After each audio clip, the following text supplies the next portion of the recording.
সৌর্যের আখ্যান। এখানে সব ধরনের বাংলা গল্প শোনানো হয়। রিটায়ার করার পর এখানে এসেই মাথা গুঁজেছি, বাড়ি থেকে বেরোই না। আজ তুমি বক্তৃতা করবে শুনে ছুটে এসেছি। বৃহস্পতিবার 9:30টার রাত, শুধু গল্প শোনার রাত, সঙ্গে সৌর্যদ্বীপ। আজকের গল্প দাম, লেখক নারায়ণ গঙ্গোপাধ্যায়। শুরু হচ্ছে গল্প পাঠ। বৃহস্পতিবার 9:30টার রাত, শুধু গল্প শোনার রাত, সঙ্গে সৌর্যদ্বীপ। স্কুলে কি বিভীষিকায় যে ছিলেন ভদ্রলোক, আমাদের অঙ্ক কষাতেন। আশ্চর্য পরিষ্কার ছিল মাথা।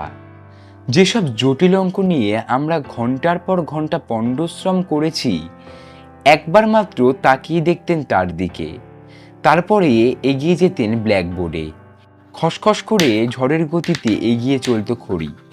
হঠাৎ খড়ি ভেঙে গেলে বিরক্ত হয়ে টুকরো দুটো আমাদের দিকে ছুড়ে দিয়ে তৎক্ষণাৎ আর একটা তুলে নিতেন। একটু পরেই আমরা রোমাঞ্চিত হয়ে দেখতুম ছবির মতো অঙ্কটা সাজিয়ে দিয়েছেন। পৃথিবীতে যত অঙ্ক ছিল সব যেন ওর মুখস্থ, কিংবা মুখস্থ বললেও ঠিক হয় না।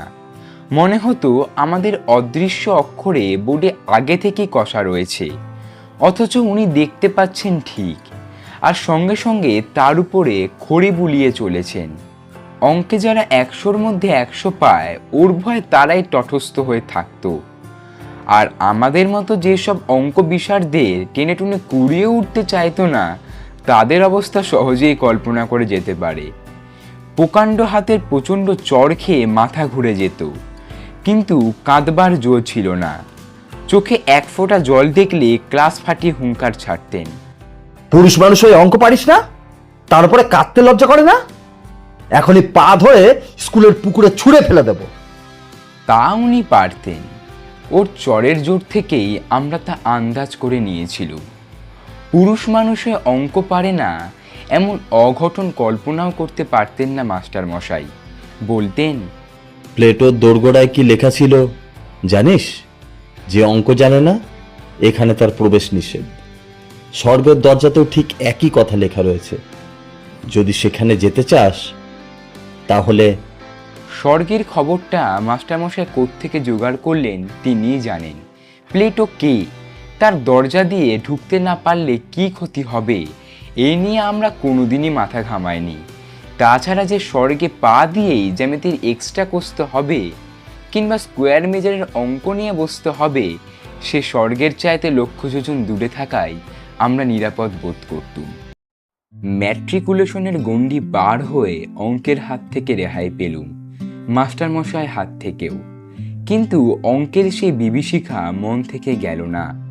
এমএ পাস করবার পরেও স্বপ্ন দেখেছি পরীক্ষার লাস্ট বেল পড়ো, অথচ একটা অঙ্কও আমার মিলছে না।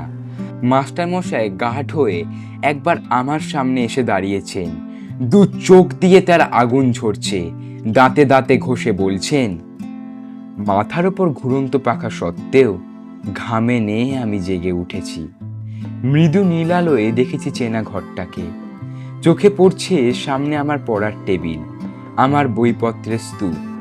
গভীর তৃপ্তির সঙ্গে ভেবেছি, এখন আর আমাকে স্কুলে অঙ্ক কষতে হয় না, আমি কলেজে বাংলা পড়াই। একদিন একটি পত্রিকার পক্ষ থেকে ফরমাশ এলো, আমার ছেলেবেলার গল্প শোনাতে হবে। আমি জানালুম, লেখক হিসাবে আমি নিতান্ত সামান্য ব্যক্তি। আমার ছেলেবেলার গল্প কারোর কোনো কৌতূহল নেই। তাছাড়া এমন কোনো স্মরণীয় ঘটনা ঘটেনি যে আসর করে তা লোককে শোনাতে পারি। কিন্তু কর্তৃপক্ষ ছাড়লেন না। তারা জানালেন, সাহিত্যের ইন্দ্রচন্দ্র মিত্র বরুণেরা কেউ তাদের বিশেষ পাত্তা দেননি।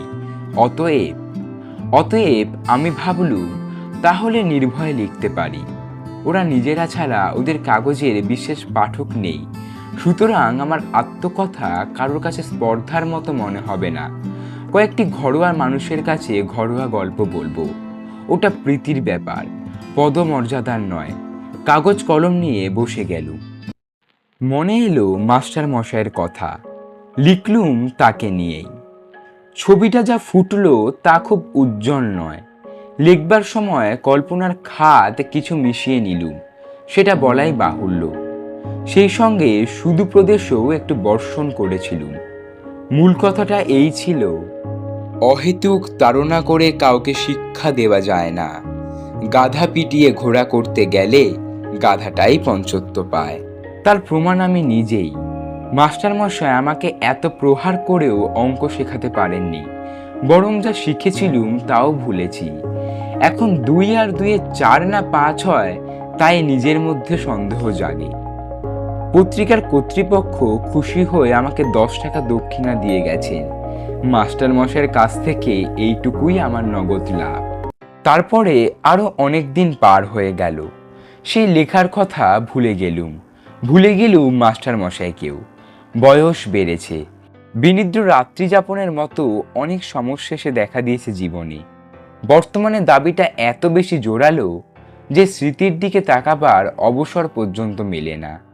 এমনি সময় বাংলাদেশের এক প্রান্তের একটি কলেজ থেকে ডাক এলো, ওদের বার্ষিক উৎসব, অতএব আতিথ্য নিতে যেতে হবে ওখানে এবং বক্তৃতা দিতে হবে। এইসব উপলক্ষেই বিনা পয়সায় বেড়ানো যায়। তাছাড়া কলকাতা থেকে কেউ বাইরে গেলেই তার রাজোচিত সম্বর্ধনা মেলে। এখানকার চড়ুই পাখিও সেখানে রাজহংসের সম্মান পায়। কলকাতা থেকে দূরত্বটা যত বেশি হয়, আমাদের মতো নগণ্যের পক্ষে ততই সুখাবহ। আমি সুযোগটা ছাড়তে পারলুম না। গিয়ে পৌঁছতে চা খাবার আতিথেয়তার উচ্ছ্বাস। ছেলেরা তো এলোই, 2-4 জন সম্ভাব্য লোকও এসেও বিনীতভাবে আলাপ করে গেলেন। এমনকি খান কয়েক অটোগ্রাফের খাতা পর্যন্ত এগিয়ে এলো। রোমাঞ্চিত কলরবে আমি স্বাক্ষরের সঙ্গে সঙ্গে বাণী বিতরণ করতে লাগলুম। ব্যক্তি হিসেবে আমি যে এত মূল্যবান, এর আগে কে ভেবেছিল সে কথা? সবাই জাঁকিয়ে বক্তৃতা করা গেল। রবীন্দ্রনাথ থেকে 12টা উদ্ধৃতি দিলুম। কার একটা ইংরেজি কোটেশন চালিয়ে দিলুম বার্নার্ড শর নামে। শেষে দেশের তরুণদের নিদারুণভাবে জাগ্রত হতে বলে যখন টেবিলে একটা প্রকাণ্ড কিল মেরে বক্তৃতা শেষ করলুম, তখন অল্পের জন্য ফুলদানিটা রক্ষা পেল। আর হলো ফাটানো হাততালিতে কান বন্ধ হবার জো। বুড়ো প্রিন্সিপাল পর্যন্ত মুগ্ধ হয়ে আমাকে বললেন, ভারী চমৎকার বলেছেন আপনি, যেমন সারগ্রব তেমনি সুমধুর। আমি বিনীত হাসিতে বললুম, আজ শরীরটা তেমন ভালো নেই, তাই মনের মতন করে বলতে পারলুম না। পাশে দাঁড়িয়ে থাকা ছেলেরা বিস্ময়ে চোখ কপালে তুলল। শরীর ভালো নেই তাতেই এরকম বললেন স্যার? শরীর ভালো থাকলে তো, অর্থাৎ প্রলয় হয়ে যেত। আমি উদার হাসি হাসলুম, যদিও মনে মনে জানি এই একটি সর্বার্থ সাধক বক্তৃতাই আমার সম্বল। রবীন্দ্র জন্মোৎসব থেকে বনমহোৎসব পর্যন্ত এটাকেই এদিক ওদিক করে চালিয়ে দেই। শ্রুতিতে স্ফীত মনে চায়ের পেয়ালায় চুমুক দিয়েছি। এমন সময় একটি ছেলে এসে খবর দিলে এক বুড়ো ভদ্রলোক আমার সঙ্গে দেখা করতে চান। প্রিন্সিপাল বললেন, বেশ তো, ডেকে আনো এখানে। ছেলেটি বললে, তিনি আসতে চাইছেন না, বাইরে মাঠে দাঁড়িয়ে রয়েছেন। আমার বক্তৃতায় নিশ্চয়ই কেউ অভিভূত হয়েছেন, আমাকে অভিনন্দন জানাবেন। এ অভিজ্ঞতা আগেও হয়েছে, সুতরাং দাক্ষিণ্য পুলকিত চিত্তে আমি বললুম, আচ্ছা চলো, আমি যাচ্ছি।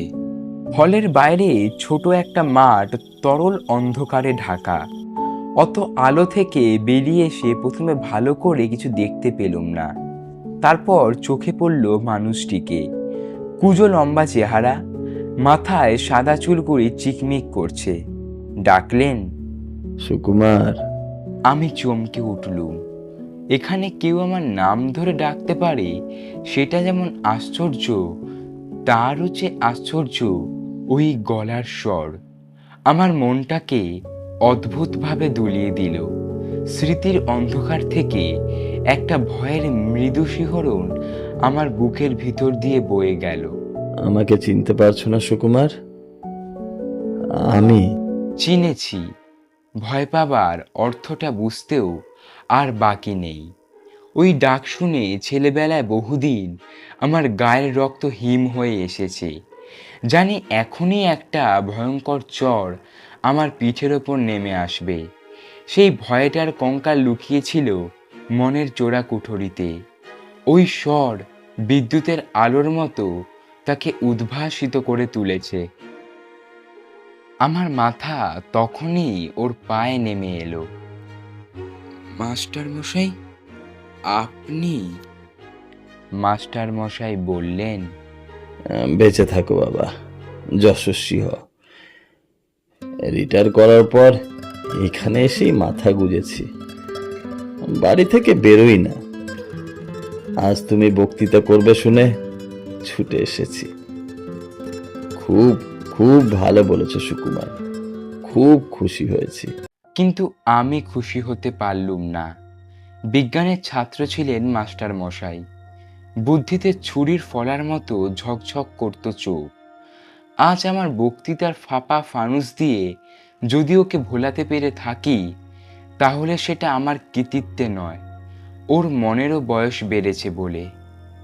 অপরাধীদের মতন চাইলুম, না স্যার, আপনার সামনে। মাস্টার মশাই আমাকে বলতে দিলেন না। তোমরাই তো আমাদের গর্ব, আমাদের পরিচয়। কিছুই দিতে পারিনি, খালি শাসন করেছি, পীড়ন করেছি। বলতে বলতে জামার পকেট থেকে বার করলেন শতছিন্ন এক জীর্ণ পত্রিকা। একদিন আমার ছেলে এইটা আমাকে এনে দেখালো, পড়ে আনন্দে আমার চোখে জল চলে এলো। কতকাল হয়ে গেল, তবু সুকুমার আমাকে মনে রেখেছে, আমাকে নিয়ে গল্প লিখেছে। সকলকে এই লেখা আমি দেখিয়েছি। বলি, দেখো, আমার ছাত্র আমাকে আমাকে অমর করে দিয়েছে। মুহূর্তে আমার জিভ শুকিয়ে গেল। লজ্জায়, আত্মগ্লানিতে আমার মাটিতে মিশে যেতে ইচ্ছে করল। একটা কিছু বলতে চেষ্টা করলুম, কিন্তু মুখে কথা ফুটল না। মাস্টার মশাই গলা ধরে এসেছিল। একটু চুপ করে থেকে বললেন, কি যে কি যে আমার আনন্দ হয়েছে সুকুমার, কি বলবো। তোমার এই লেখাটা সব সময় আমার সঙ্গে সঙ্গে থাকে। দু একজন বলে, যেমন ধরে ধরে মেরেছেন, তেমন বেশ শুনিয়ে দিয়েছে আপনাকে। আমি বলি, শোনাবে কেন? কত শ্রদ্ধা নিয়ে লিখেছে। আর সত্যিই তো, অন্যায় যদি করেই থাকি, ওরা ছাত্র, ওরা সন্তান, বড় হলে সে অন্যায় আমার শুধরে দেবে বই কি। জানো সুকুমার, আনন্দে তোমাকে আমি একটা চিঠি লিখেছিলাম, কিন্তু পাঠাতে সাহস হয়নি। তোমরা এখন বড় হয়ে গেছো, এখন। আর বলতে পারলেন না। আবছা আলোটায় এখন অভ্যস্ত হয়ে উঠেছিলুম। দেখলুম মাস্টার মশাইয়ের চোখ দিয়ে জল পড়ছে। মনে হলো স্নেহ, মমতা, ক্ষমার এক মহাসমুদ্রের ধারে এসে দাঁড়িয়েছি। সেই স্নেহ কোটি মণিমাণিক্য দিয়ে যার পরিমাপ হয় না, সেই মমতা যার দাম সংসারের সব ঐশ্বর্যের চাইতে বেশি, সেই ক্ষমা কবুরের ভাণ্ডারকে ধরে দিয়েও যা পাওয়া যায় না, আমি তাকে 10 টাকায় বিক্রি করেছিলুম। এ অপরাধ আমি বইব কি করে? এ লজ্জা আমি কোথায় রাখব? বৃহস্পতিবার 9:30টার রাত, শুধু গল্প শোনার রাত, সঙ্গে সৌর্যদীপ। কেমন লাগলো আজকের গল্প সেটা কমেন্ট করে জানান। ডেসক্রিপশনে সমস্ত চরিত্র দেওয়া আছে, এবং আপনি যদি গল্প লিখে পাঠাতে চান তাহলে 9874261818 এই নম্বরে হোয়াটসঅ্যাপ করে গল্প পাঠাতে পারেন। আজকের এপিসোড শেষ করছি।